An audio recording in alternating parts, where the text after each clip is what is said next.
Hello, I'm Guin. I'm going to take you for a little wander around the garden at Trengrove House in Monmouthshire, rural Wales, South Wales. We're in very beautiful countryside, which you can see a little bit of there.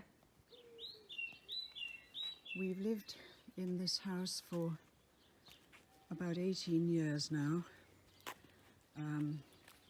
It was a small holding, and we've done an awful lot to the garden since we moved here.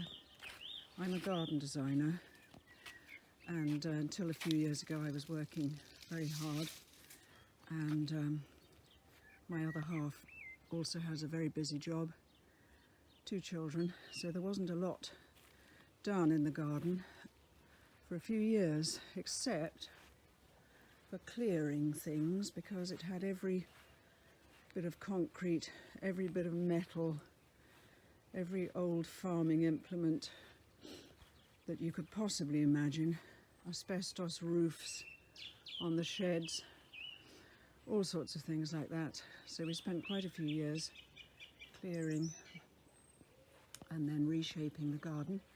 This is the Chicken Hutch, and really it is my garden. I garden it pretty much single-handed, with a little bit of help with the hedges and the mowing. My other half loves the garden, but he's not a gardener, and that's really the way I like it.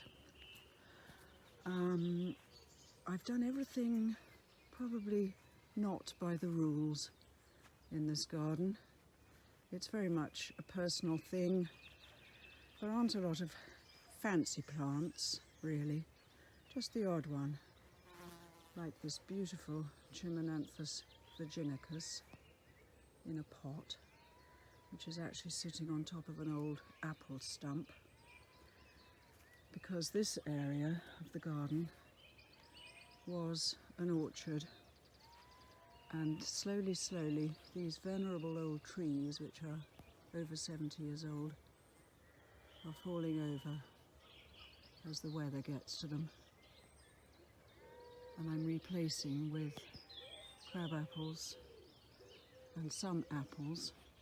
We have ridiculous amounts of apples in the autumn which we can't use really, so I find the crab apples are a better bet, because you can just ignore the debris on the ground then.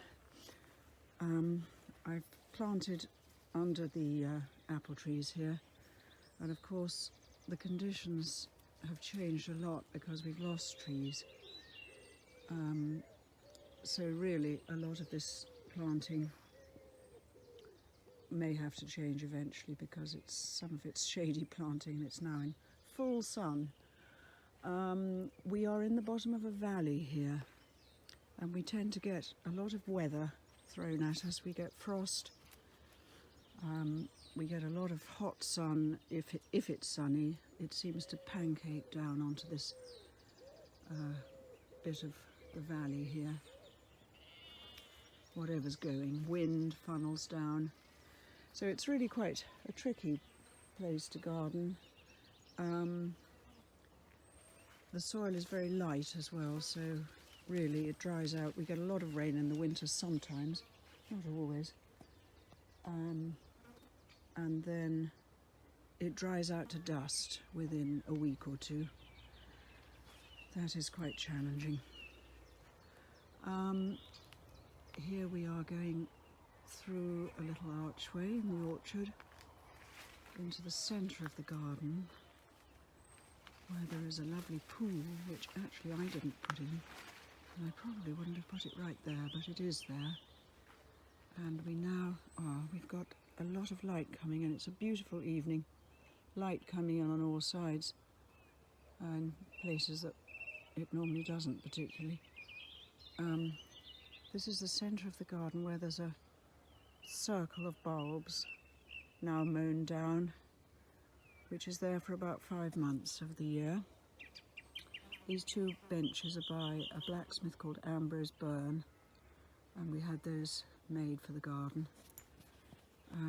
This is a sort of circular centre to the garden with a bed along one side.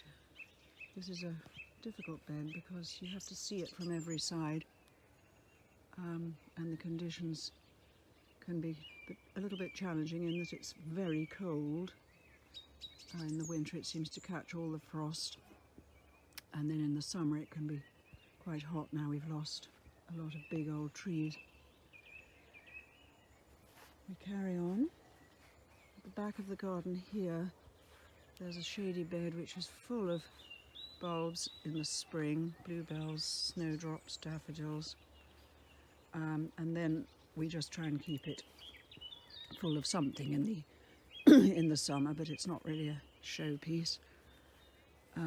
We've got two lovely old maples here, and behind this border is an enormous hedge, which you can probably see has to be cut by the farmer.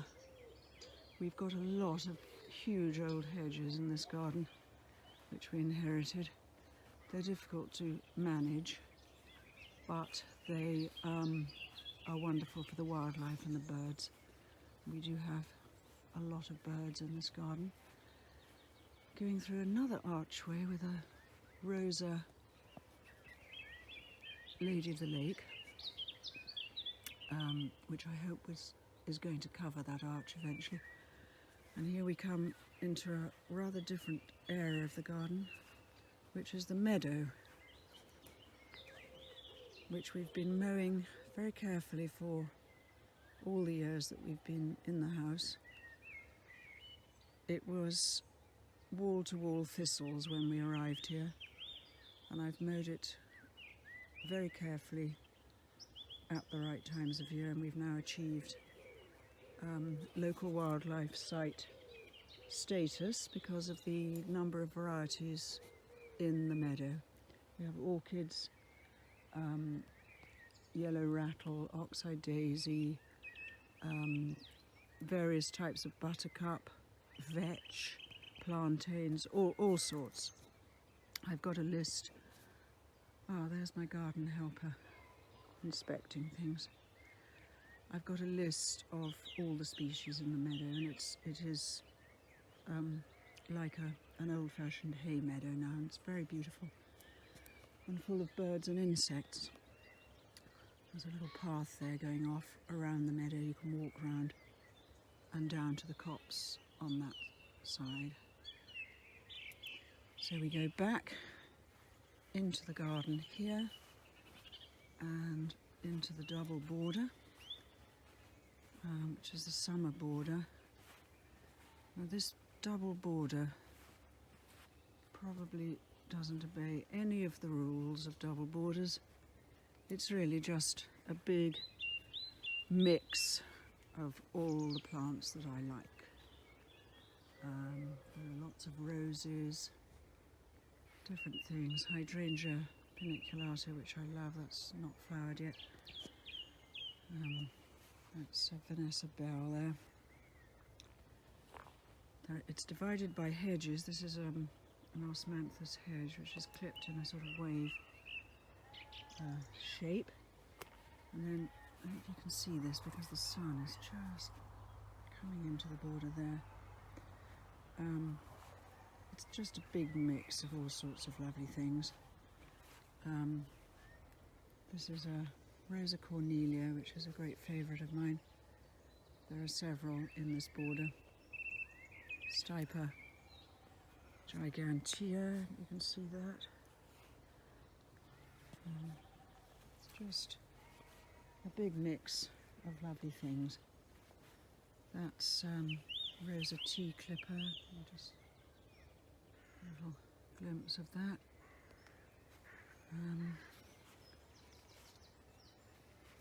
Again, it's not possibly show garden level of maintenance, but it is just me doing it, so I have to allow myself a little relaxed attitude sometimes. That's Officinalis, one of my top faves. I love it.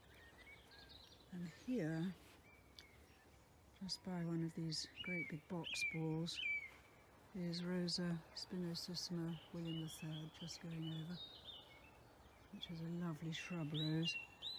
There isn't really a plan for this border except that the top section here is darker colours and the lower section is lighter colours, and there are hedges dividing it into sections. At Osmanthus there's a bit of Rosa rugosa hedge there, which isn't quite as successful as it should be. And this side we've got Cotoneaster Simmonsii, dividing it from the north side of the house, which is where I have what I call the white garden, although it's not entirely white. This is shadier, obviously, because it's on the north of the house. Here's one of the garden staff there.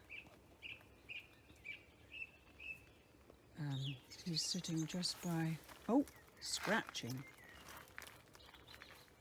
my Magnolia stellata, which has had its canopy raised, so we can see the lovely bark, and also you can catch a little glimpse of the orchard border through there.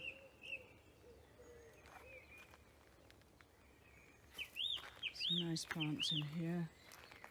Lovely Galenia, which is a great favourite. Metusia, Strathiopteris, Skimias. Lovely Clematis recta, which is just about to go into flower. A few little box chickens. Naturally enough, we've had box blight.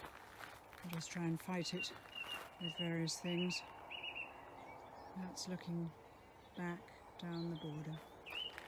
And then here is another little gate which lets us go out into the meadow again.